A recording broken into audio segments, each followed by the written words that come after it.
Good evening, ladies and gentlemen. My name is Jackie Weatherall and I'm the Chief Executive. Before the meeting commences tonight, I just want to remind everyone about Council's governance rules, Council meetings, making them a safe place for everyone.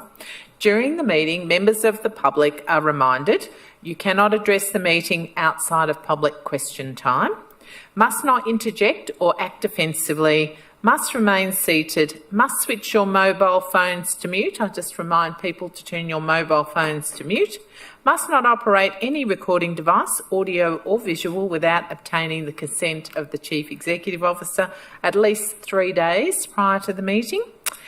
You can display placards or posters, provided they're not offensive, don't obstruct the entrances and exits to the chamber or impede any view or person. The Chair, who tonight is the Deputy Mayor, can direct any member of the public to stop interjecting or acting offensively. If that behaviour continues, the Chair can ask an authorised officer or a member of Victoria Police to remove members of the public from the chamber. Thank you. Thank you.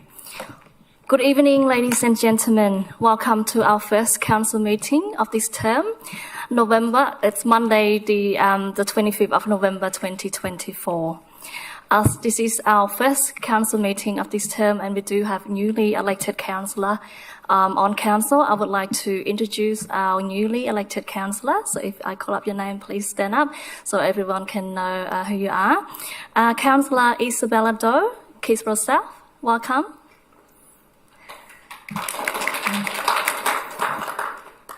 And we have Councillor Alice Fung Lei, Springvale Central Ward. Thank you. And we also have Councillor Melinda Yim, Keysborough Ward. Thank you. Item 1.2, attendant. Ms. Verrill, do you have any apologies for tonight? Yes, Deputy Mayor. The Mayor, Councillor Jim Ametti, is an apology for this evening. Thank you. Item 1.3, acknowledgement of traditional custodians of land. We acknowledge the traditional custodians of this land, the Bunurong people, and pay respect to the elders past and present. We recognise and respect their continuing connections to climate, culture, country and waters, and we also pay our respects and acknowledge all Aboriginal Torres Strait Islands people and the elders who are present here today in acknowledging their journey. It is with great sadness that Council acknowledges the recent discovery of the remains of Isla Bells within our municipality.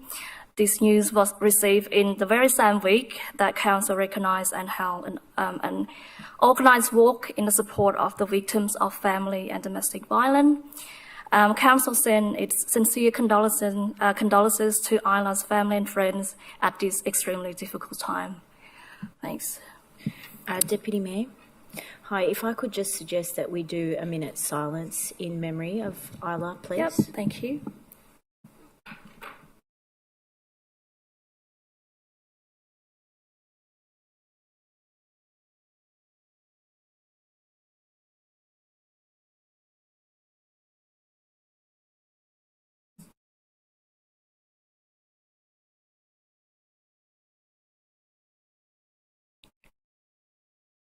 Thank you. Item 1.4, offering a prayer, reflection or affirmation. As part of the Council commitment to recognising the cultural and spiritual diversity of our community, the prayer, reflection or affirmation this evening will be offered by Mr. Shamim Davidi from the Spiritual Assembly of the Bahas Greater Dandenong, a member of the Greater Dandenong Interfaith Network. Welcome, Mr. Shamim. Great to join us this evening. Could you all please stand? Thanks.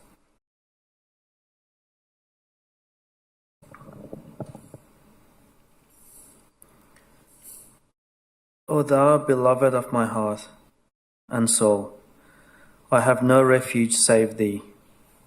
I raise no voice at dawn save in the commemoration and praise.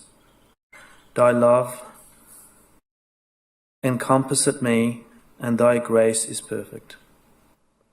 My hope is in thee, O God. Give me a new life at every instant, and bestow upon me the breaths of the Holy Spirit at every moment, in order that I may remain steadfast in thy love, attain unto great felicity, perceive the manifest light, and be in the state of utmost tranquility and submissiveness. Verily, thou art the giver, the forgiver, the compassionate. Thank you.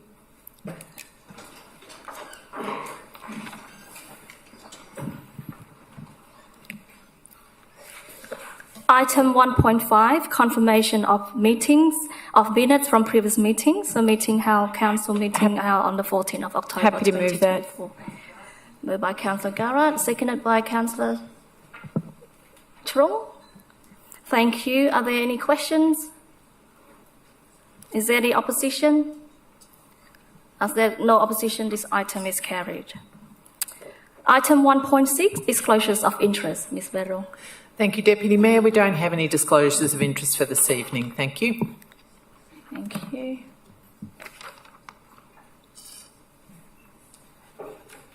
Item 2, Officer Reports Part 1. Item 2.1, petitions and joint letters.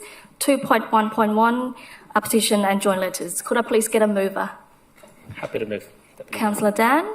Moved by Councillor Dan. Is any seconder? Seconded by Councillor Trung. Are there any questions? Is there any opposition? As there are no opposition, this item is carried. Sorry. Councillor Dahl.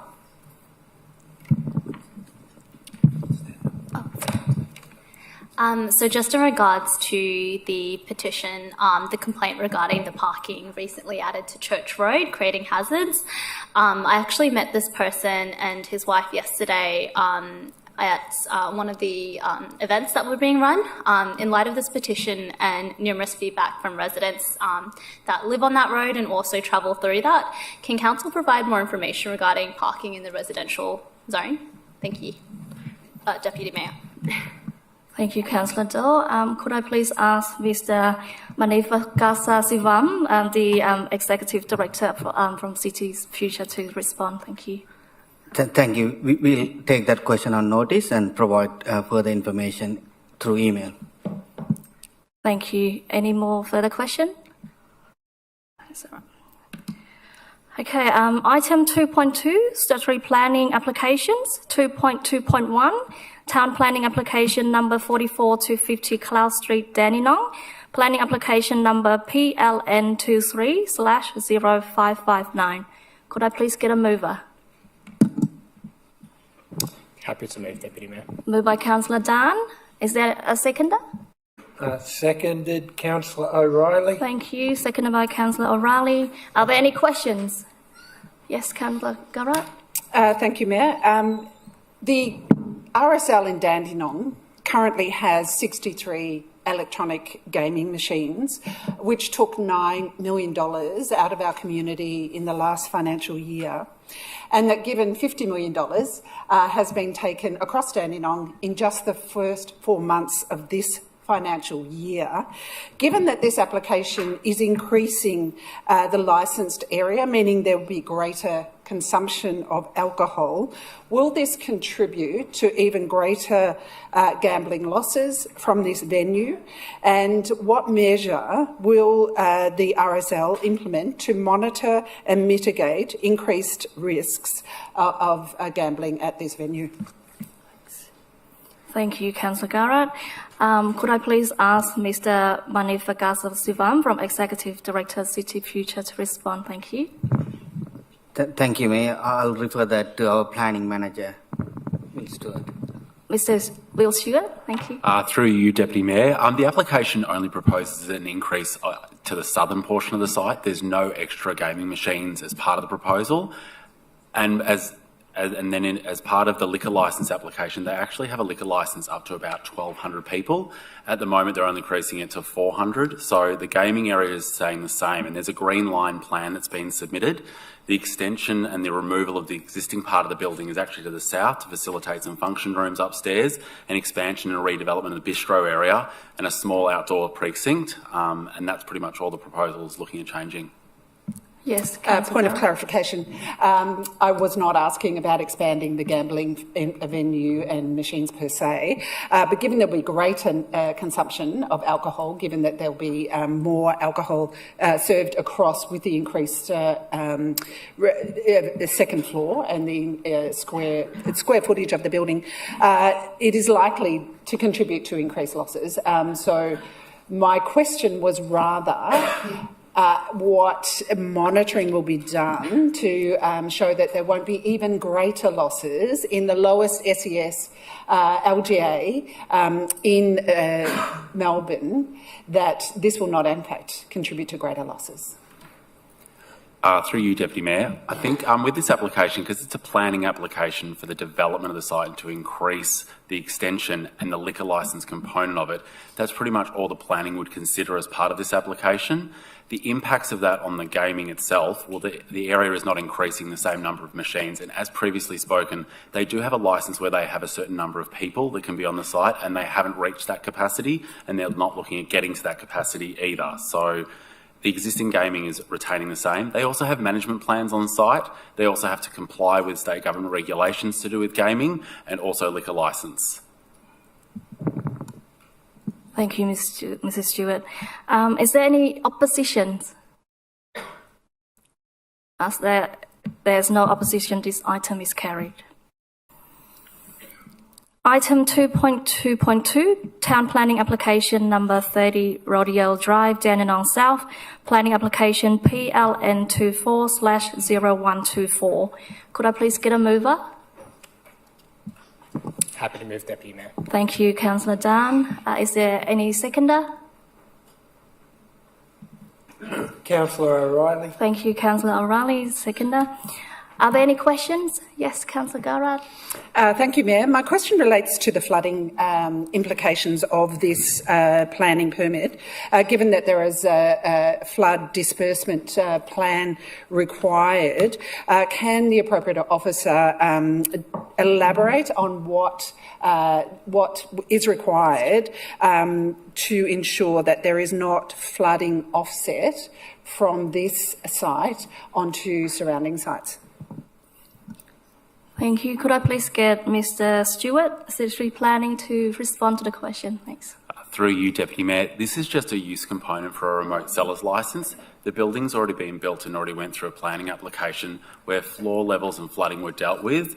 So it's now constructed. The site's already being used as pretty much a wholesale and distributor, and they want to use a certain portion of that in order to sell liquor and to distribute to the public.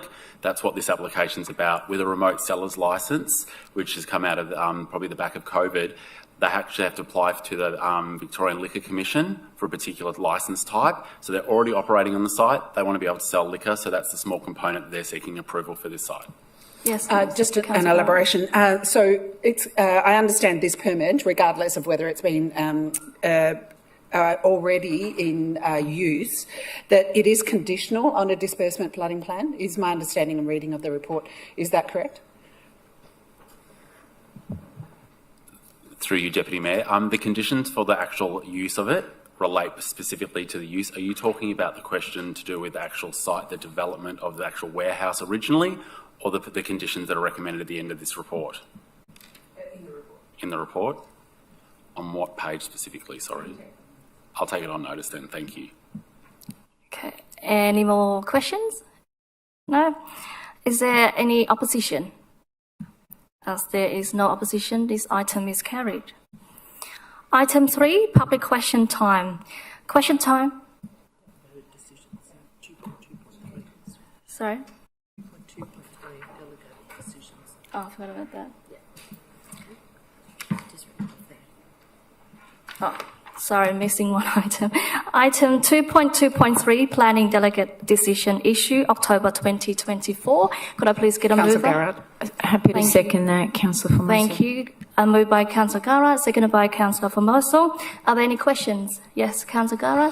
Thank you, Mayor. I note that planning application number 0541 in Cleland Street in Dandenong has approved Strong Hearts Farm, which I understand is a sanctuary for animals, particularly rescue animals. Can I just have that clarified? Is that the purpose of this application? It also discusses some veterinary practice, so just seeking clarification on what that is. Thank you. Could I please get Mrs. Stewart to respond? Thanks. Through you, Madam Mayor, the application is for a veterinary clinic. Specifically what they do on site, such as the matter that you've raised previously, we can take on notice and I can provide you with further details after the meeting. Thank you. Are there any more questions? Yes, Councillor Dowell. Thank you, Deputy Mayor. Just in regards to planning application 7.3, can I get an explanation on the reduction of the car parking requirements? Thank you. Yes, Mr. Stewart, could you respond to the question? Through you, Deputy Mayor, I'm going to take that question on notice and provide you with an email response. Thank you. Any further questions? Is there any opposition? As there is no opposition, this item is carried. Item 3, public question time. Question time at council meetings provide an opportunity for members of the public in the gallery to address questions to the councillors, delegate and or officer in the Greater Dandenong City Council. Question must comply with S.4.5.8 of Council Governance Rule. Ms. Wetherell, please address the question time. Thank you, Madam Mayor. And our first question this evening is from Carmel Tracy of Noble Park, who has got a question around Parkfield Reserve and homeless people. So if Carmel would please come up to the microphone and ask your 3 questions as listed here, please. Thank you. How does Council intend to proceed related to the person or people currently camping in the car park at Parkfield Reserve since the 10th of October this year? Carmel, if you'd like to read all 3 and then we'll answer all 3 as a group. I've got a number of aspects to the first question, which is within my 300-word limit that I would like to read out, if possible. With this, just hold on one moment.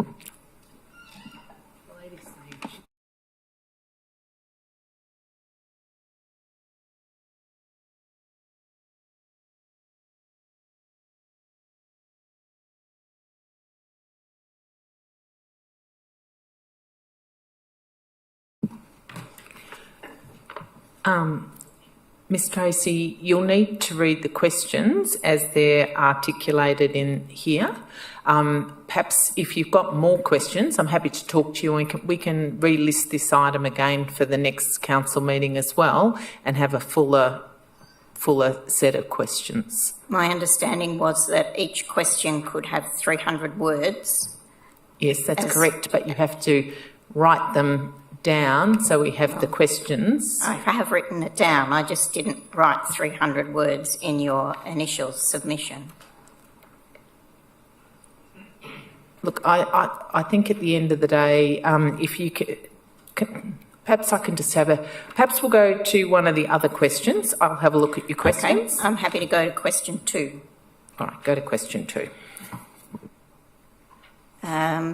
Okay, related to the car park at Dunblane Road, Parkfield Reserve, which is currently a 24-hour car park, untimed, which is becoming part of the issue with people able to stay there continuously.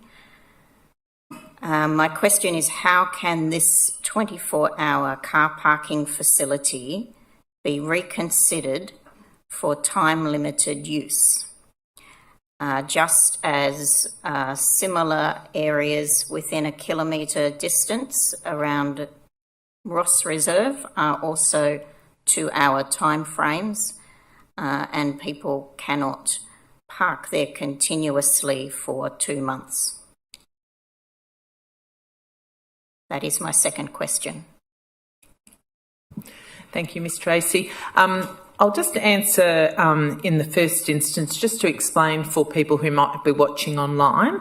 The series of questions that Ms Tracy is asking here relates to parking facilities at Parkfield Reserve and concerns that she has about homeless people who are camping in the car park at Parkfield Reserve. So certainly council could consider changing the parking restrictions at Parkfield Reserve, and we're happy to consider that. But we also have a homelessness protocol that I'll ask Ms Gillies to outline, which articulates the support council offers to homeless people in our community.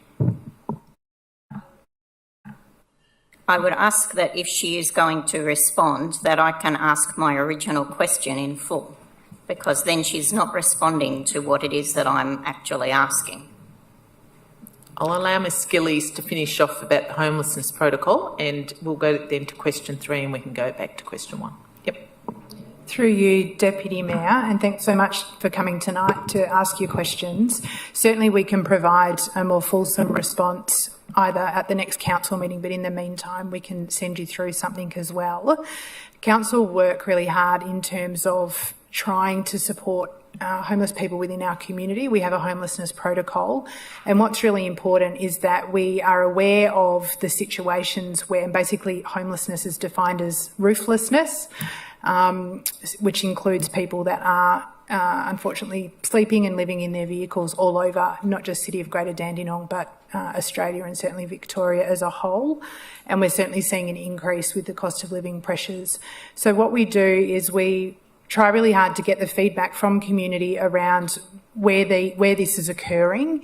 And in the first instance, what we do is we meet weekly and work very closely with Launch Housing and also Victoria Police, to make sure that the people that are sleeping in their vehicles or rough sleeping actually are known and are connected to appropriate support services. Council do not have move-on powers. We can't force someone to move. So we really try and take an approach whereby we do our best to ensure people are safe, and do our best to ensure people are connected to the appropriate services, ideally with the focus being to find appropriate housing for those being impacted. So what I would, and again, I'm very happy to provide more detail, take it on notice, provide more detail after tonight, but what I would say to yourself and to any community member listening, that if you are observing rough sleepers, send an email straight into council@cgd.vic.gov.au, and we've got a process in place internally at council where it goes straight to our team who work with Launch Housing and can respond very quickly to going out and having those conversations. I would like to say that I have been very actively in communication with both my local councillor, with the parking team, with the local laws team, on a very regular basis since the 10th of October. And while I understand that you don't have move-on powers, you have, as a council, decided areas that do have time-restricted parking, and you have decided in some areas that you don't have time-restricted parking.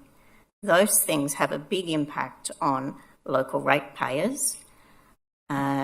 And I would ask, so that is my second question, how can this reserve, which is a very highly used reserve, be reconsidered for time-limited use? So that is my second question.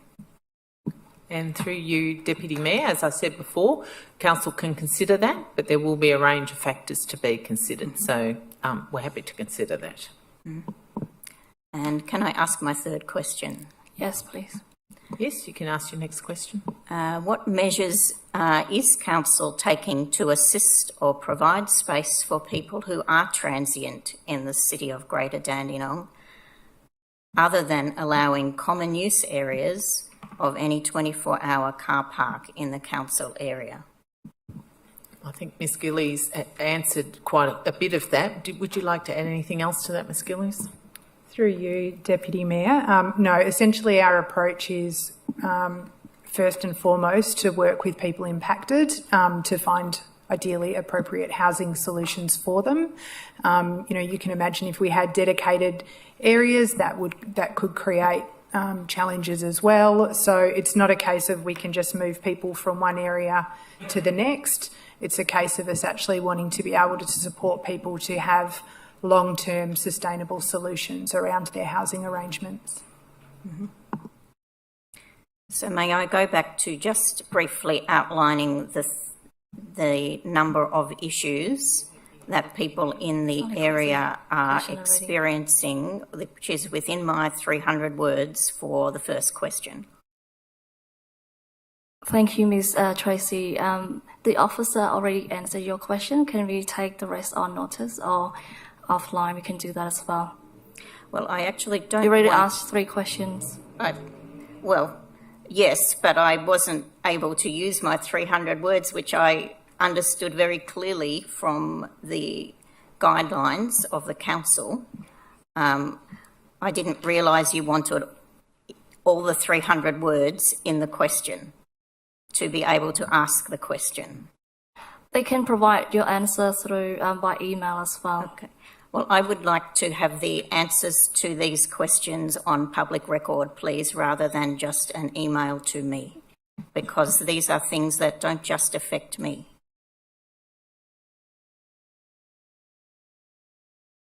What we can do, because we only read out the question you completed on the form, you can add it to the next council meeting and you can ask again, or we can take it on notice, or offline we can email through to you with the response as well. I don't want a personal response. I would like this to be on the public record, what your response is. But if you are saying that I need to come back to the next council meeting to ask my 300-word question, I'm happy to come back and do that. Yes, thank you. Thank you. That would be appreciated. Ms Gillies might just talk to you now and get some further details, and we'll just make sure you've got the details on how to list it for the next meeting. Thank you, Ms Beryl. Our next question is from Philip Lamaro of Dandenong. Is Philip here tonight? Are they here? I can't see. If Philip is not here, I will read out the question. It concerns plastic bag ban at Dandenong Market. At last council meeting, I asked if Dandenong Council and the Dandenong Market, which is owned by council, would implement a plastic bag ban similar to which South Melbourne Market and Queen Victoria Market currently do, and I was advised by the council they can't. Upon speaking to both the QV and SM markets, they advised that they legally introduced this motion by placing it in the terms of all new leases and renewals. This is exactly the same option Dandenong Council has already successfully done by placing sustainability requirements in the new lease at Springvale Community Centre Cafe. As Dandenong Council has already demonstrated they can implement lease requirements based on environmental sustainability, can Council please explain why they can't do the same about banning plastic bags at the Dandenong Market? Thank you, Ms Beryl. Could I please ask the Executive Director Corporate Development, Mr Andrew Foley, to answer the question? Thanks. Thank you, Deputy Mayor, and thank you for your question, Philip. Since the government ban was introduced in October 2017, the Dandenong Markets worked with market traders to ensure all non-compliant plastic bags are no longer in use. This was extended in 2023 to include other non-compliant single-use plastic items such as straws, cutlery and plastic containers. This is an area that is regularly monitored to ensure compliance. Market traders are currently permitted to use single-use plastic items that comply with state legislation, although these traders are encouraged to adopt good practice approaches such as those outlined by EPA Victoria.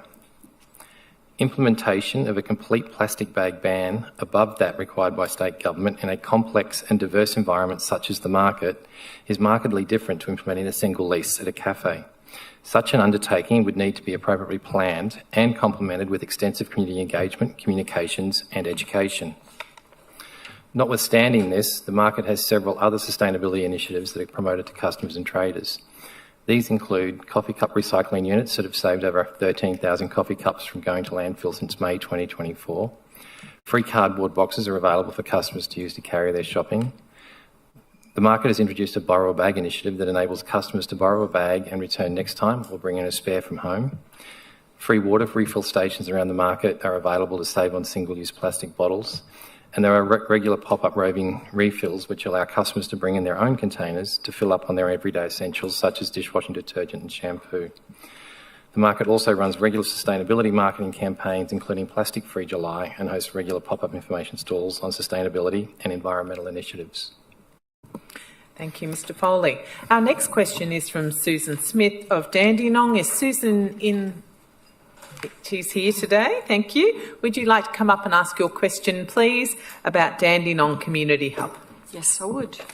Welcome to everybody for your first meeting tonight. So, hello. It's now been over 4 years since the council meeting in September 2020, where council voted to develop a concept design for the Dandenong Community Hub.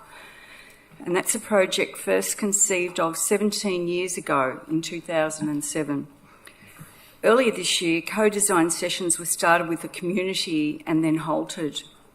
In August this year, council voted to recommence co-design workshops in February 2025. It's been an epic journey for Dandenong residents, and we are still going and still wanting the concept design to be finalised by co-design to ensure meaningful input by the community. And my question tonight is, can I please have an update on whether the co-design workshops are on track to restart in February, and if not, why not? Thank you, Ms. Smith. Could I please ask Mr. Manif Fagasa Sivam, Executive Director of City Future, to respond? Thank you. Thank you for your question, Susan. Yeah, it is an epic journey. So I can confirm that we are on track, and workshop will be scheduled for February 2025, with dates to be confirmed in January. Thank you. That's great. Thank you. Thank you. And our next question this evening is from Louise Bergman of Noble Park. Is Louise here? Thank you, Louise. Would you like to come up to the microphone, please, and ask your question on parking fines at Noble Park Aquatic Centre? Thank you. I added one introduction sentence. Thank you for the opportunity. Council provides a comprehensive system of management, including parking. From time to time, possibly more consideration might be needed as changes are implemented. How can the council rectify the upset that is being caused to that some consider is being caused to patrons of the Noble Park Aquatic Centre by changes to the parking there? Patrons parking in the same spot previously available in Memorial Drive have been fined.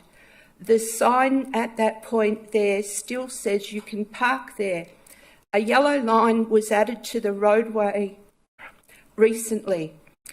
When a yellow line was added, there should have been warnings or could have been warnings issued, the sign changed, changes communicated to NPAC, information about changes communicated to patrons by NPAC, etc. Now people who work hard to be good citizens, me at least, are getting fined when they thought they were doing the right thing. Also, it is in a busy pedestrian precinct, and a bit of colour on the road could easily initially be not seen, especially as the sign says you can park there. Can the fines of the first 4 weeks be rescinded and a warning issued instead? Thank you for the opportunity. Thank you, Ms. Bergman. Could I please ask Ms.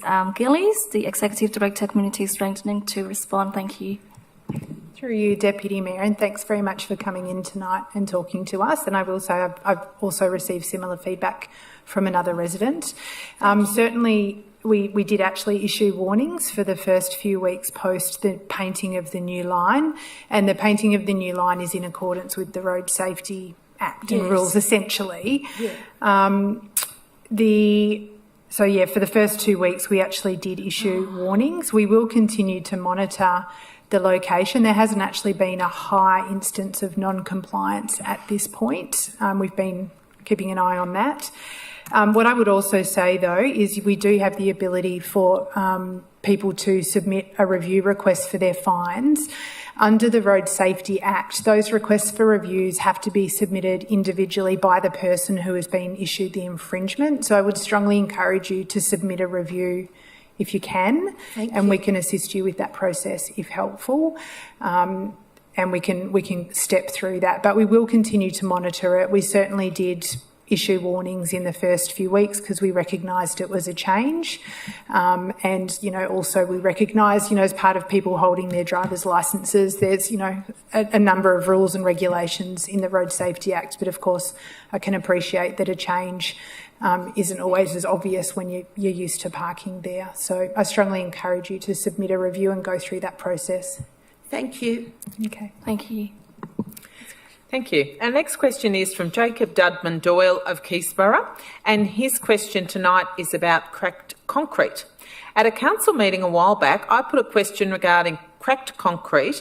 I know you said you were going to fix it, but it's getting out of hand in Dandenong and Keysborough. I cannot point out a specific spot, but going up Corrigan Road, Keysborough and Stud Road, Dandenong, I would say is the worst. I've now fallen twice, once banged my head and once I saved myself on the ground, but scraped my hand really bad. I please ask for the new councillors and officers to get a handle on this, as I don't want to keep on getting hurt.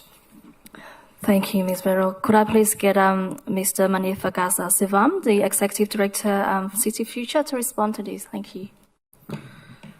Thank you for your question, Jacob. While we are concerned by the injuries, both Corrigan Road and Stud Road run for several kilometres, and for any reactive works to be inspected or action immediately, council officers need a specific location. We encourage you to use the phone apps like Snaps and Solve to report defects and hazards. Reports received this way can be easily tracked, quickly forwarded to the right team, and reported against council agreed timeframes and service standards. Thanks. Thank you. Our next question is from Jennifer Batten of Noble Park, and her question concerns walkability and rideability. Would you please install a pedestrian crossing between the Noble Park pools and Ross Reserve All Abilities Playground? Given the impressive artwork on the others at Douglas Street, it connects well and would entice people to cross over to the playground and provide further walkability. But most importantly, increase peripheral vision because cars keep parking on the yellow line. Photos have been provided via Snap, Send, Solve. I'm not asking to continuously book people. I'm looking out for my children's safety. Please install a zebra crossing. Thank you. Could I please ask Mr. Manifagasa Sivam, the Executive Director of City Future? Thank you to respond.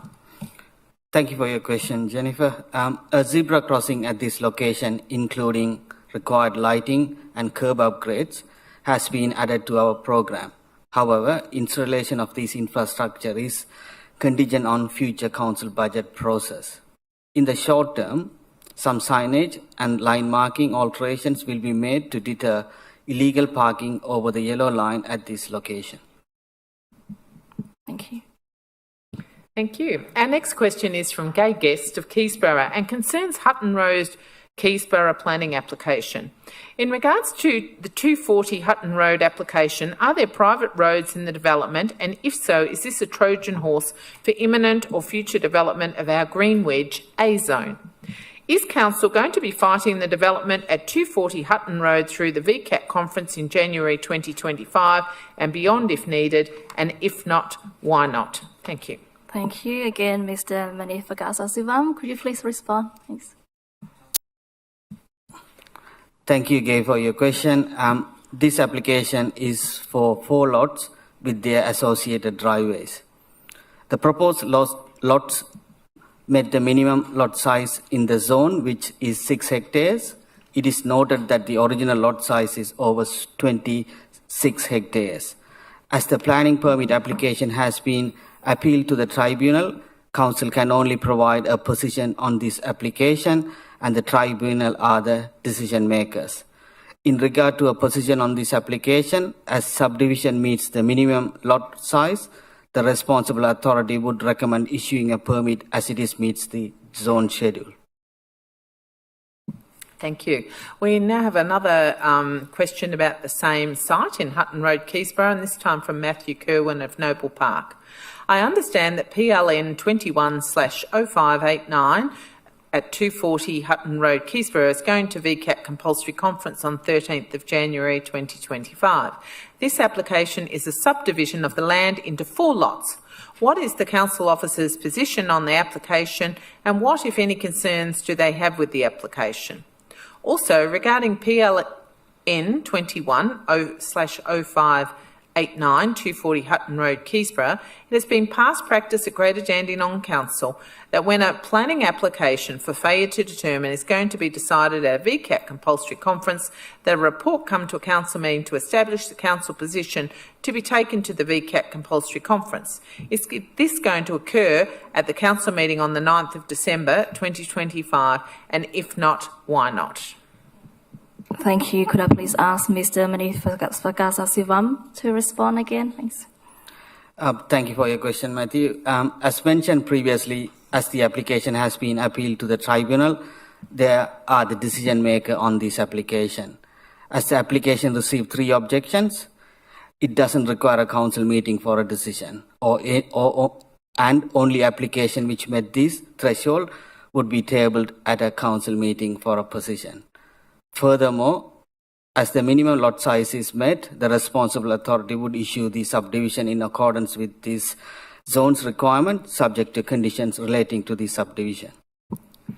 Thank you. Our next question, our third set of questions on Hutton Road, Keysborough, is from Elizabeth Grasso of Keysborough. I've heard of a worrying subdivision application in the Greenwich at 240 Hutton Road that seems to be preparing the ground for future inappropriate residential development. I looked at Council's planning register and there is no detail. When will Council release information on this application? The public have a right to know both the details of the application and Council's position on it. Thank you. Can Mr. Manifakasasivam answer this question? Thank you. Thank you for your question, Elizabeth. The application was advertised previously on Council's website with all the documentation available to view during the part of the application process. During the advertising process, notices were issued to the surrounding landowners and occupiers, as well as a sign placed at the front of the site. Thank you. Thank you. Our next question is from Gay Guest of Keysborough, and it concerns cool room and relief centres. Climate change and heatwave conditions are upon us, as experienced last weekend.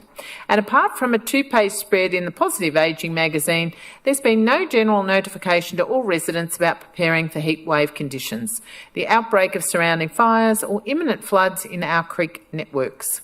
Nor has there been information like we had for 3 months after the Heatwave Forum in September 2023, when it was blatantly obvious every resident's on their own when dealing with heatwave island effects. Council was asked to set up cool room centres and relief centres with ancillary agencies to support resident needs in our LGA during oppressive conditions, and we've not received any general information to their location. When will these centres be advertised for general information, and what will be the triggers to open the doors to these centres? Thank you. Could I please ask Ms. Gillies, the Executive Director, Community Strengthening, to respond? Thank you. Through you, Deputy Mayor, and thanks very much, Gay, for your question. In May this year, City of Greater Dandenong Municipal Emergency Management Planning Committee updated the municipal emergency plans, including the heat plan, sub-plan for extreme heat. These can be found on our website and are also available in our libraries. I would also say that you're right, we did include quite a spread in our Positive Ageing magazine, and in the December-January edition of Council News, there is a very similar spread in recognition that we want to be able to get that information to as many people as possible in the municipality. Our extreme heat sub-plan has details of cool places that would be activated in severe or extreme heat waves, and again, information about that is in the next edition of Council News. Key safety messages for all emergencies can be found on the www.emergencyprepare.com.au website. And we also again recommend that residents download the Vic Emergency app and set up a watch zone for themselves and their loved ones. But do keep an eye out on council news, and we'll continue to ensure that we're providing as much information as possible for people on how to keep safe. Thank you, Ms Gillies. We now have a question from Pam Naylor of Noble Park concerning Tehachwan Park community consultation. In an answer to a public question at the council meeting of 24th of June 2024, I was told the draft concept plan for the long-awaited nature sensory trail at Tehachwan Park, Dandenong North, will go out for community consultation after the council election. When is this community consultation going to start, please? Thank you. Could I please ask Mr. Manifasaka Sivam, the Executive Director of City Future, to respond? Thank you. Thank you for your question, Pam. The draft concept plan is still planned to go out to community consultation early 2025. The exact dates for the consultation will be finalized at the start of 2025. Following the completion of the 4 other open consultations are currently underway. Thank you. Our next question again is from Pam Naylor of Noble Park and concerns Greater Dandenong Climate Change Engagement and Mobilisation Plan. What is the current status of the Greater Dandenong Climate Change Engagement and Mobilisation Plan? Community consultation occurred earlier this year, but it's yet to be endorsed at a council meeting. When is it coming to a council meeting for adoption? In its initial tabling at a council meeting in September, almost all changes that were suggested by the community were ignored. Is this going to happen again, or is this time proper consideration of community feedback going to occur? Thank you. Thank you. Mr. Manifakasa Sivam. The SEMP is currently being further reviewed based on the outcome of the September council meeting. It will then need to be discussed with the new council in the new year. A date for further consideration at a council meeting will be determined following the discussions with the councillors. Thank you, Ms. Medal. Item 4, Officer Reports Part 2, 4.1 Procurement, 4.1.1, 2425-01, Sports Ground Lighting and Associate Infrastructure Multiple Sites. Could I please get a mover? Moved by Councillor Happy to second Garrett, second by Councillor Formoso. Are there any questions? Is there any opposition? As there no opposition, this item is carried. Item 4.2, Policy and Strategy. 4.2.1, Quarterly Performance Report, July to September 2024. Could I please get a mover? Councillor Garrett. Moved by Councillor Garrett. Thank you. Any seconder? Well, sorry, second it. Thank you, Councillor Dole. Seconded. Are there any questions? Yes, Councillor Garrett. Or Councillor Dan. Go for it. Thank you very much, Deputy Mayor. I just had a quick question. It's on page 111 of tonight's agenda regarding the anti-poverty strategy. I note that it mentioned that Food Bank will be holding 3 additional events for food relief at Springvale Hub. I was just wondering if there were any details for that coming up and whether that would be advertised anywhere. Thank you. Thank you, Councillor Dan. Could I please get Ms. Gillies to respond? Thank you. Through you, Deputy Mayor, we'll need to take that one on notice and come back to you, Councillor Dan. Thank you, Councillor Garrett. Thank you, Mayor. My question relates to the surplus that is mentioned in the report of 23 million, of which 4.5 million was better than expected. And this, I understand, was related to favourable income. Could the officer, the appropriate officer, elaborate on what the favourable income was? Thank you. Could I please ask Mr. Fowler, Executive Director, Corporate Development, to answer? Thank you. Thank you, Deputy Mayor, and thank you for your question, Councillor. Yes, the surplus is about $4.8 million favourable compared to the original budget. It really consists of 2 aspects on the income side, essentially supplementary rates, but also investment income from the cash that Council holds in its accounts. But it's also some operating savings in there across material and services and labour that we're quite favourable on budget. So those 2 combined, both on the income side and the expense side, are giving it that favourable outcome at the moment. Thank you, Mr. Foley. Any other questions? Is there any opposition? Oh, sorry. Did you got a question, Councillor Doe? Oh, yeah. Go ahead. Thank you, Deputy Mayor. Based on the report, it looks wonderful to see that the Keysborough South Community Hub is moving along. I would just like to ask if we could be reminded of the completion date, noting that on the website, the last update provided was regarding the last phase in July 2024 with the installation of the roofing. Can we get an explanation of why the website hasn't been updated yet with the current timelines? And given that it's coming to completion, when can we expect the advisory committee to form? It would also be really good to get a revision of the draft of the strategic plan as well. Thank you. Thank you, Councillor Doe. Could I get Mr. Manifestasavam to respond? Thank you. Or Mr. Gillies?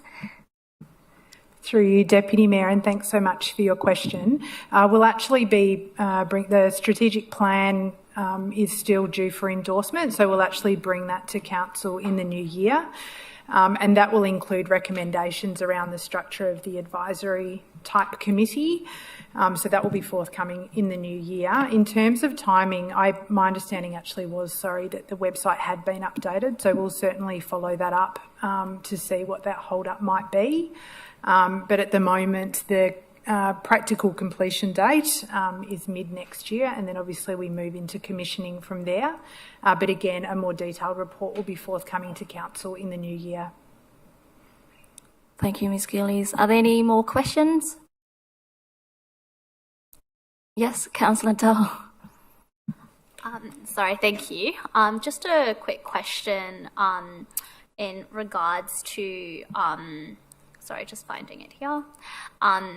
Just a quick question in regards to page 153. Do we have a copy can you elaborate on why we have higher than anticipated legal cost in the strategic design and sustainability planning and health? Thank you. Could I get Mr. Foley to respond? Thank you. Thank you, Deputy Mayor. I'll have to take that one on notice for specifics, Councillor. Thank you. Is there any opposition on this item? As there is no opposition, this item is carried. Item 4.3, other. 4.3.1, South East Leisure Pty Ltd, appointment of board members. Could I please get a mover? I'd like to move that. Thanks, Deputy Mayor. Thank you. Moved by Councillor Formoso. Happy to second, Councillor Mukovic. Thank you. Seconded by Councillor Mukovic. Are there any questions? Is there any opposition? Do you have a question? Okay. Any opposition? No? As there's no opposition, this item is carried. Councillor Formoso. Thanks, Deputy Mayor. I just wanted to say, as the council representative on the South East Leisure Board, I wanted to welcome Kirsten Cohen, who's going to be the new chair, as well as John Nguyen and Caroline Patrick, and welcome them when they begin at the start of January. And I also wanted to make special note of Tim Cocaine, who was the interim chair of SEL. So I wanted to thank him for his efforts and what a brilliant job he did as chair, as an interim chair for SEL. So just wanted that noted and thank him personally, and I look forward to working with all the new board members. Thank you. Thank you. Item 4.3.3, Medium Grants Program 2024 Round 2. Oh, is it again? Sorry, my mistake. Item 4.3.2, Audits and Risk Committee, appointment of the external committee members and chairperson. Could I please get a mover? Councillor Garrett. Any seconder? Councillor Dan. Thank you, Councillor Dan. Seconded. Are there any questions? Is there any opposition? As there's no opposition, this item is carried. Yes, Councillor Garrett. Thank you, Madam Mayor. Like Councillor Formoso, I would like to welcome the two new independent auditors, Ms Suzanne Thurl for her 3-year appointment, and Mr Michael Shatter for a 3-year term, and also welcome back Mr Jeff Harvey as chair and as the councillor representative. I look forward to working with them all, and would also like to thank the two outgoing auditors. Thank you, Councillor Garrett. Item 4.3.3, Medium Grants Program 2024 Round 2. Could I please get a mover? Happy to move, Deputy Thank you. Moved by Councillor Dan. Is there any seconder? Councillor O'Reilly. Thank you, Councillor O'Reilly. Seconded. Are there any questions? No. Is there any opposition? As there's no opposition, this item is carried. Item 4.3.4, Model Councillor Code of Conduct.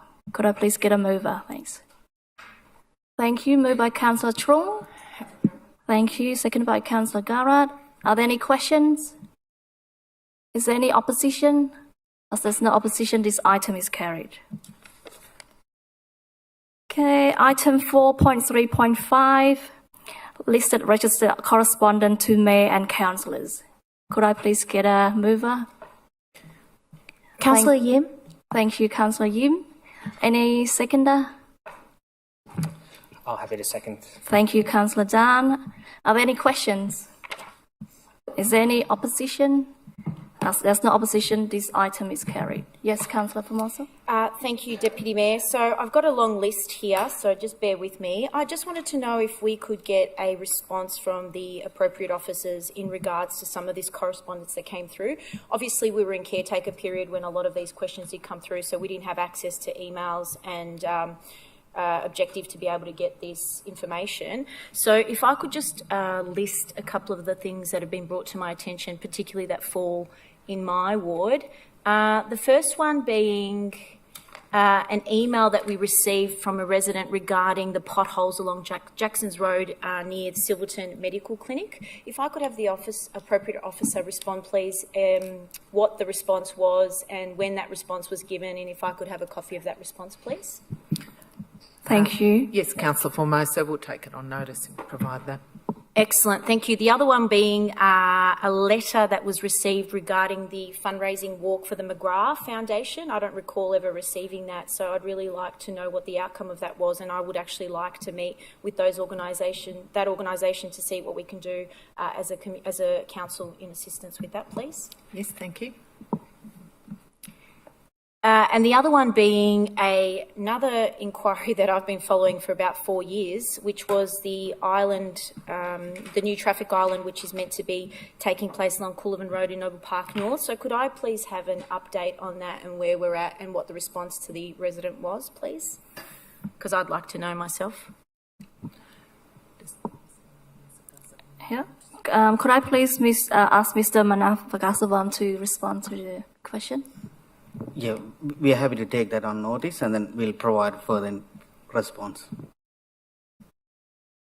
Yep, thank you so much. And the next one being is in relation to the Victorian Planning Minister, a letter to councils requesting to prohibit tobacco shops in residential areas. I have one near my house, and I would definitely like to know the outcome of this and what correspondence we have had or sent out, and if we could please request that the Mayor write a letter in support of this, because I think it's absolutely outrageous that we have these shops, particularly in residential areas, please, as a health teacher who's conscious of these efforts that we're trying to make with anti-tobacco reform. I'd really like us to look into this space, please. Thank you. Thank you, Councillor Formosa. We will do that. And let me just check if there's one more, because I don't have my glasses. My apologies. And another one is to do with... No, that's all. Thank you. Thank you. Okay, so now we're going to move on to item 4.3.6, draft minutes of advisory committee meetings. Could I please get a mover? Happy to move that. Thank you, Councillor Formosa. Is any seconder? Councillor Yim. Thank you, Councillor Yim. Seconded. Are there any questions? Is there any opposition? As there's no opposition, this item is carried. Okay. Item 4.3.7, Multicultural and People Seeking Asylum Advisory Committee meetings, minutes 13 of August 2024. Could I please get a mover? Councillor Garrett. Thank you, Councillor Garrett. Happy to second that. Seconded by Councillor Formosa. Are there any questions? Is there any opposition? As there's no opposition, this item is carried. Item 5, notice of motion. We don't have any notice of motions for tonight. So we'll move to item 6, reports from councillors, delegate members and councillor questions. I will start from this end. So Councillor Trung. Okay, thank you. Councillor Garrett. Thank you, Mayor. I would first like to again acknowledge the tragic passing of Isla Bell, a young 19-year-old girl whose remains were tragically located in Dandenong, and extend my sincere condolences to her family. Isla was number 85 in women who have been subject to violence, and it is an epidemic of violence against women. And I want to congratulate the City of Greater Dandenong for the Violence Against Women March that was held a couple of weeks ago. And it was tremendous to see the number of people that came out on a weekday and marched with the Mayor and councillors, including Councillor Dan as well, that participated in that event. And it just shows how strongly the community are concerned about the epidemic of violence against women.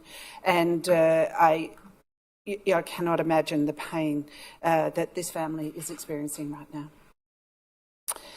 My first question tonight relates to Sleeth Avenue in near the market. The residents in this avenue have been struggling for some years with the issues related to traffic and parking in that area. It does take overflow parking from the market, and it also takes parking from the neighbourhood house, which is located in the street. The residents are so distressed that they can often not get out of their driveways because people are parking in areas behind their driveways where there is no parking. They are subject to high-speed cars coming cutting across to get to the market. There is no speed restrictions, and they have been calling on the council for some years to take effective action. My understanding is that Sleeth Street does come under the activity parking policy of the council, which requires all streets in the activity zone to have restricted parking time zones, as well as a number of other a number of other restrictions applied. My question is, why is Sleeth Street continually ignored? And the response that the residents have received is that the council is monitoring, but there is no clarity on what the council is actually monitoring, or how they are monitoring, or what any of the monitoring outcomes have been. Could the relevant officer respond, please? Thank you, Councillor Garrett. There's a few set of answers to these questions. So I would ask Ms. Gillies, the Executive Director of Community Strengthening, to answer the first set of questions, and then Mr. Manifagas as well to answer. Thank you. Through you, Deputy Mayor. Thanks very much, Councillor Garrard, for your question. In terms of enforcement, we've actually looked really closely into it. Last weekend, we had officers visit the location 4 times over the weekend. Over that weekend, there was no issues found at all. In fact, on Sunday, the street was only at 50% capacity. Could I stop the officer? Thank you. With respect, the enforcement is not the issue right now because there are no time restrictions. So any enforcement activity is not going to help right now until time restrictions and marked parking bays have been established. So any monitoring that you're doing right now is not helping. Would you mind answering the question that I asked? Thank you. Certainly, Councillor Garrard, and I'll hand to Mr. Manavasagasavam in a moment, as Deputy Mayor stipulated. We do still monitor for enforcement. There are markings there that people need to comply with, so it is actually relevant that we keep an eye on it and monitor capacity as well that is parking there. So in response to the part about what are we doing, that is what we're doing. We're actively watching and monitoring, and certainly any complaints that come in as well, the parking team respond to. Thank you for that. the parking restrictions comes if you have more less capacity, but as you can see from our analysis, there is capacity in there, but we do understand from the residents there is sometimes how they park and things, it's a thing. So what I'm currently working with the teams is to look at some options. So once we worked out the options, we can come to that. And also, so far, we only got one resident complaint from that streets on our record. So if you got any further information, that will be good to have that. So that would help us to build up that case as well. Thanks. Thank you, Madam Mayor. Just a follow-up response. There are numerous records of complaints over the years, and perhaps because you are new to the role, you have not been made aware of that. But the issue that you say there's capacity. You have apartments, you have a market, you have a neighbourhood house in one little avenue. The parking has become untenable. It is untenable. In fact, one elderly resident told me that she was losing her confidence to drive because there is no marking, that large cars park right to the curb and behind where they shouldn't, and therefore there is no way for people to get out. She is becoming stressed, and there are a number of older residents there. So this is a long-term issue. I thank you for taking action. I asked that maybe you would meet with those residents. They're very keen to talk to you because there are a myriad of issues there, and it would be ideal if yourself or a delegate was able to meet with them and to address these issues. That would be greatly appreciated. Madam Mayor, my next question is a follow-up question regarding the plastic bag question that was given in public question time. Whilst I thank the officer for his response in talking about other sustainability actions, I do not understand why when single-use plastic bags are banned across Victoria, no supermarket is allowed to use it, no retailer is allowed to use it. And as I understand it, there are no exemptions for markets. I simply do not understand why it is that after this ban has been in for a number of years, that the market continues to flout this regulation, and on what basis are they allowed to do it? The response was that the retailers can decide themselves. I don't understand why the retailers can decide themselves. This is a ban across Victoria. How is it that they are continuing to flout this ban year after year? Thank you, Councillor Garrett. Could I please ask Mr. Foley to respond? Through you, Deputy Mayor, and thanks for your question, Councillor. I don't believe my answer said that they were flouting. I believe the response provided to Philip actually outlined that the market has sought to comply with the single-use ban. There are some plastic bags, as I understand, that can be used, but I'll need to take that on notice with the market. So I can provide a more comprehensive response post. Yeah, look, I would really appreciate a more comprehensive response. I simply don't understand why the market can continue to do it. My words, flouting. I didn't say they were your words. I simply don't understand. So if we could have maybe a response from the board, would be greatly appreciated. Yeah, as I am now the delegate on the board, I will raise it myself. But I still am mystified as to why there are no fines imposed. But I'll leave that for now. My last question is a follow-up question to 240 Hutton Road. I have 2 points of confusion on 240 Hutton Road. My first point of confusion is there was a delay, a decision, there was a lapse in time, so the council did not make a determination. Therefore, it's gone to VCAT.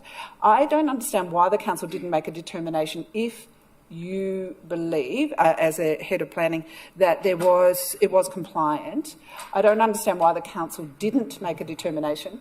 My next question is that this would be an exception because I understand there would have to be an egress from Hutton Road into these 6 hectare sites, which would be unprecedented there and would significantly deteriorate the agricultural nature of this area of the Green Wedge. So I am confused, about why there was no determination and why it's gone to VCAT and why an exception or why this exceptional entry off Hutton Road would be compliant with the Green Wedge regulations. Through you, Deputy Mayor, in regards to the access, it's actually a conjoined crossover for all 4 of them, and that was referred to the relevant road authority, being the Department of Transport, and they've okayed it.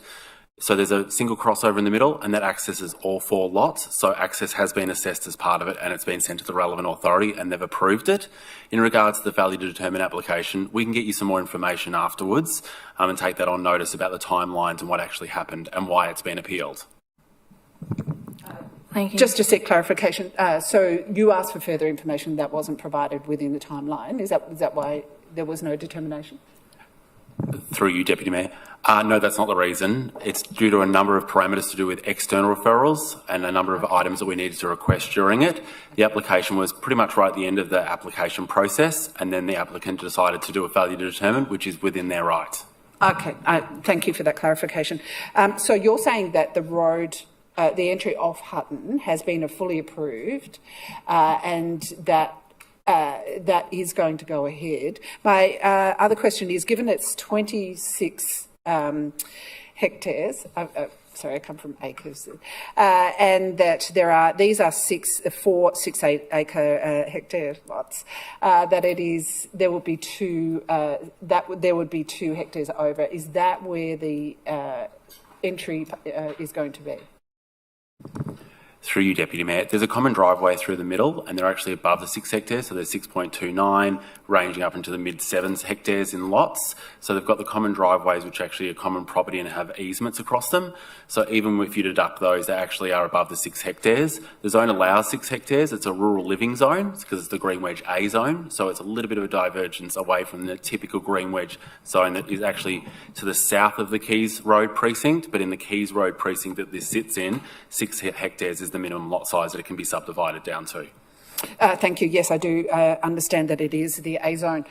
Just my final question is, are 1 or 2 dwellings allowable on those 6 hectare lots? Through you, Deputy Mayor. So this is only an application for subdivision. They have to apply for the use of land for a dwelling. Generally, only 1 dwelling is allowable per lot, and obviously a second small dwelling, which has been a new provision brought into the scheme by the Minister in recent times, but usually only 1 dwelling is allowed. And that application will come through the council? Through you, Deputy Mayor, yes, it would. Any application for the use of these sites for a dwelling and development have to come to council, and they would also be advertised and put on council's planning register. Thank you, Councillor Garrett. Councillor Yim. I have a report where I was invited by local resident Ahmad Gausi to attend my first Akika party for his son Kyan Gausi, who should be 7 weeks old now. It was a lovely insight into one of the many cultures within our municipality.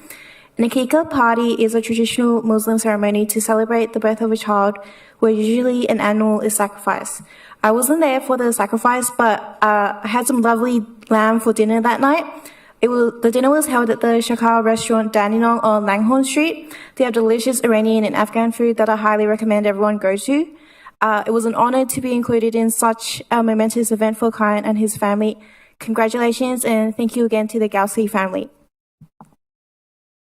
Thank you, Councillor Yim. Councillor O'Reilly. Thank you, Deputy Mayor. Busy time of year. I'll just mention one event I attended on the 16th of November, and that was the 42nd anniversary celebration of the Springvale Indo-Chinese Mutual Assistance Association, otherwise known as SICMA, which is an organisation that is well loved and respected by this council. That's all I've got to report. Thank you, Deputy Mayor. Thank you, Councillor O'Reilly. Councillor Formosa.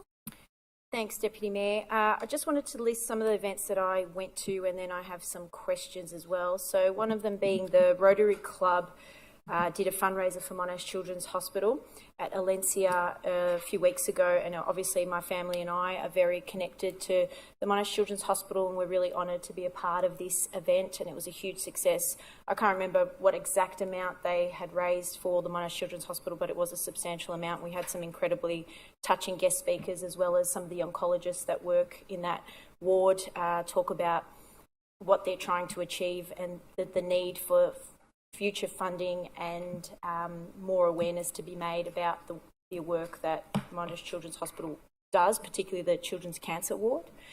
And I also had the VLGA board meeting where we made the decision for an interim vice president, obviously because of the elections, and some of the councillors that were on the board weren't re-elected, so we've had 3 openings. So we had a extraordinary meeting to be able to establish who those people were going to be, and also had the SEL board meeting, our last for the year, which was also quite eventful. Similar to Councillor Garrard, I also have a parking situation in Reddington Drive, Noble Park North, near Silverton Primary School. So another one that I've been raising on multiple occasions, and yet nothing has been done.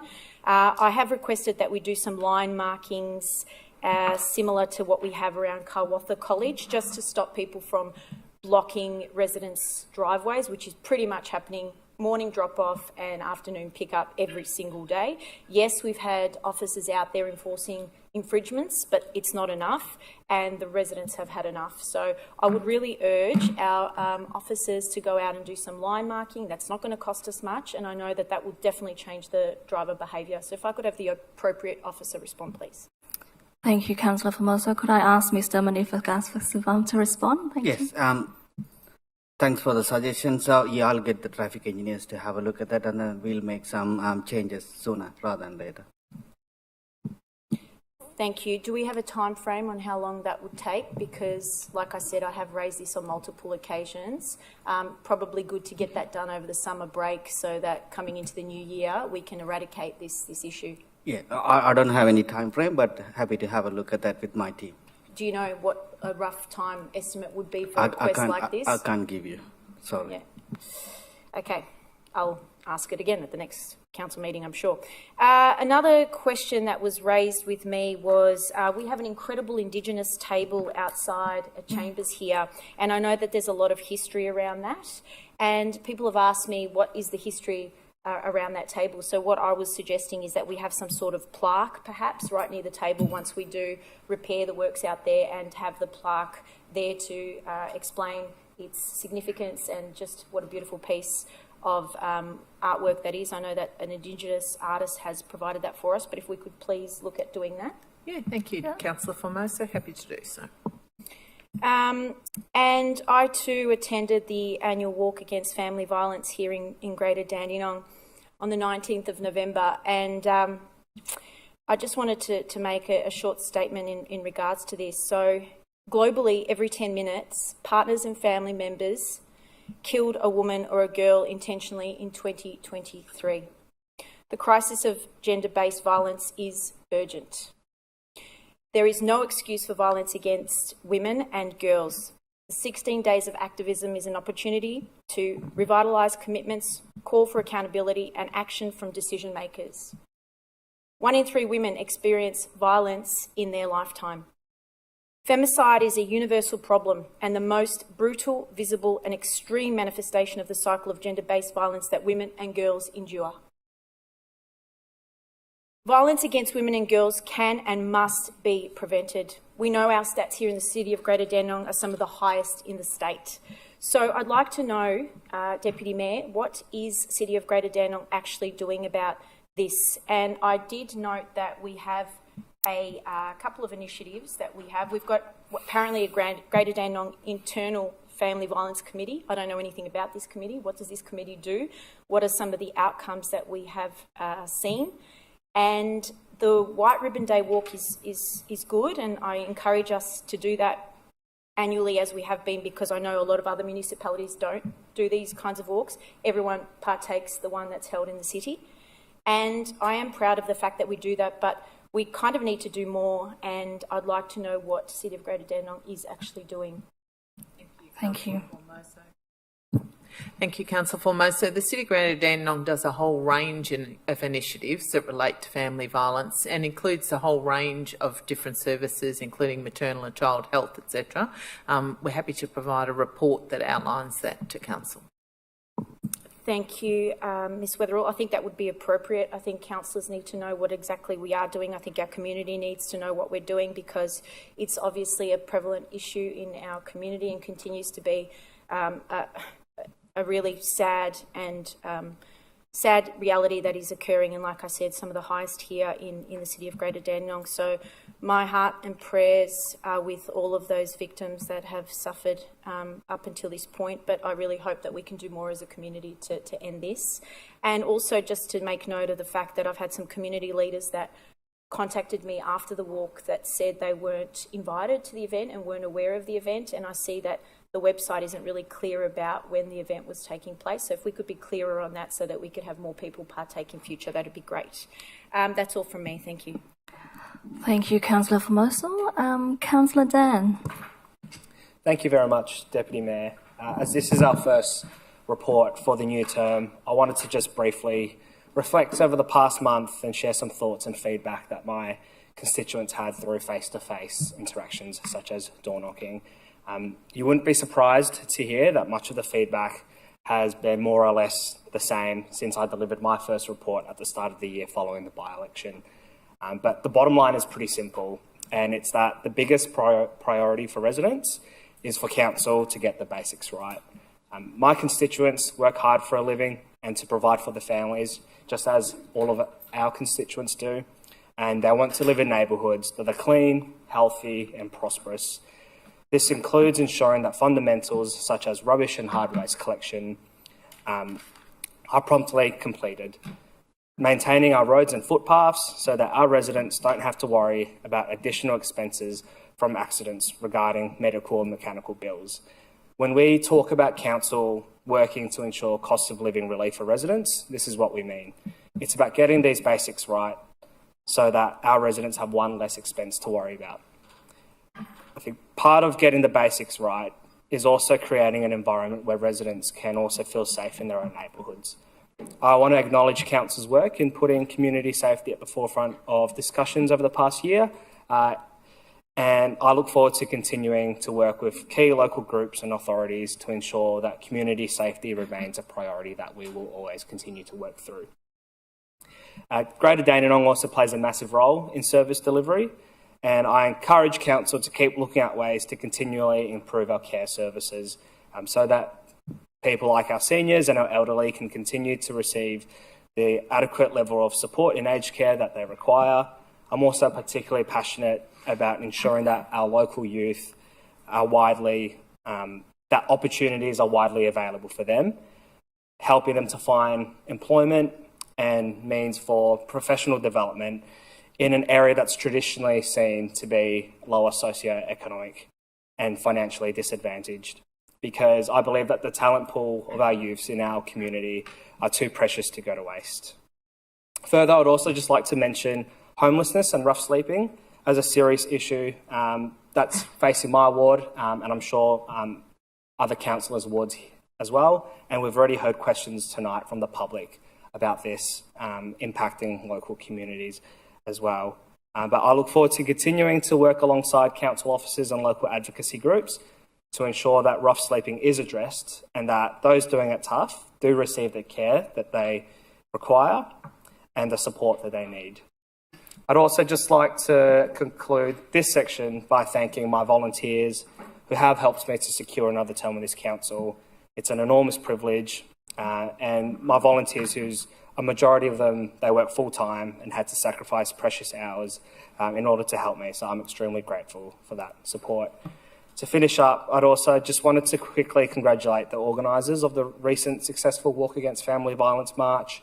I know a few of my colleagues tonight were here as well, and I was pleasantly surprised by how big the turnout was. I did receive some feedback from certain members of the community as well that they weren't aware that the event was happening. So I'd just like to echo what Councillor Formoso had just mentioned as well. But it was an immense privilege to hear from Simone O'Brien, her emotional and powerful story. And it's, as always, it's a reminder for all of us that it's a responsibility for everyone to call out red flags and to work together to reduce levels of family violence that's happening at the moment. And to finish up as well, I just wanted to thank the Noble Park RSL for their invitation to the recent Remembrance Day ceremony and for their warm hospitality as usual. Thank you, Deputy Mayor. Thank you, Councillor Dan. Councillor Lê? Thank you, Deputy Mayor. At the moment, I have no question. Thank you. All right. Thank you. Councillor Milkovich. Thank you, Deputy Mayor. Just a couple of questions and actually requests. I know that this is not under our control, but the overgrowth on Stud Road, on-ramps, off-ramps, and a number of state roads that is controlled by the Vic roads is just getting absolutely ridiculous, presenting like a real danger when you come in off the freeway or going onto the freeway. Even just if the car's broken down, you can't actually see a vehicle anymore. Could we please get an officer or manager, someone to request again from Vic Roads? I know we have been requesting all the time, but this is now getting to a point where it's like presenting a real traffic danger and someone is going to get hurt or worse because you just cannot see anyone. God forbid that this car stopped, pulled over, whatever. It is impossible to see. Number of roads extend to even Western Road Median Strip, which is the boundary of City of Greater Dandenong. The foliage is literally overtaking the lanes now, and if you drive there, your mirrors are sort of scraping along the foliage. Like I said, if we can please get in touch with them again and ask them to try and do something to tame it back, because this is the worst I've seen in years the roads have been. So that's one thing. Question to relevant officer. I've noticed that the works are nearly completed at Thornton Reserve in Dandenong North Park. The barbecues have been installed as well as some seating and as well as the rubbish bins. But I went there the other day and tried to see if the barbecues actually are operational, functional. Either I can't start them, or I'm not qualified enough, or they haven't been put to use. Could we just get an update if they have been, in fact, put to, they've been commissioned, or they're just sort of still in the preparation phase, maybe depending on United Energy to be hooked up or something? Thank you. Nothing else from me. Thank you, Councillor Milkovic. Could I ask Mr. Manifakasa to respond? Thanks. Yes. In regards to Vic Roads, we have informed them previously, but I'll follow that up. And in barbecue, I assuming that they have installed the barbecue. We haven't commissioned that yet, but I'm happy to check and come back to you. Thank you, Councillor Dell. Thank you, Deputy Mayor. So just have a quick report. So on the 15th of November, I attended the Vietnamese community in Australia's Victoria chapter fundraising dinner.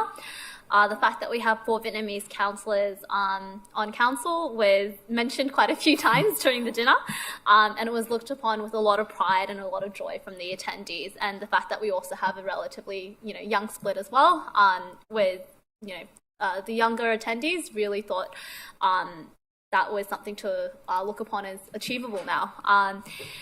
And just in regards to yesterday, I also, alongside Melinda, attended the 22nd AGM of the Defenders of the South East Green Wedge, formed in 2001. This is an alliance of conservation and community groups that are dedicated to protect the South East Green Wedge, which was